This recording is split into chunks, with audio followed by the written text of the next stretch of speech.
अस्सलाम वालेकुम। बहुत सारे दोस्तों ने कहा कि पेट में गैस बन जाती है, इसकी वजह नहीं पता ये किस वजह से बन जाती है। हम कोई इस तरह की चीज़ खाते भी नहीं हैं, लेकिन फिर भी पेट जो है वो फूल जाता है, गैस बहुत ज़्यादा बनती है। कुछ की तो ऐसे होती है कि हवा जो है वो इतनी मुताफ़न होती है, इतनी गंदी निकलती है कि चार बंदे अगर खड़े में हों तो उनसे भी मतलब मिलना मुश्किल हो जाता है।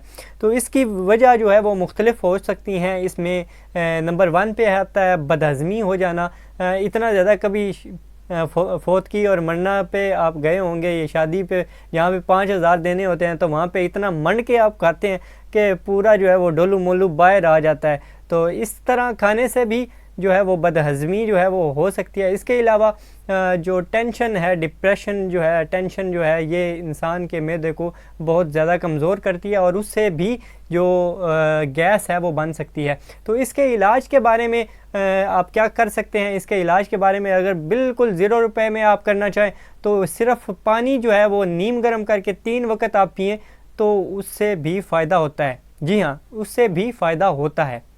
तो आप पानी वो इस्तेमाल कर सकते हैं। इसके अलावा अगर नीम गर्म पानी में शहद डालकर इस्तेमाल किया जाए तो वो जो सोने पे सुहागा हो जाएगा, बहुत ज़बरदस्त फ़ायदा देगा। और इसके साथ आप अजवाइन जो है, अजवाइन ले लें। अजवाइन के दाने जो हैं अगर पीस लें तो ज़्यादा बेहतर है, क्योंकि जो पिसी हुई चीज़ होती है वो आंतों में जज़ब बहुत अच्छी होती है।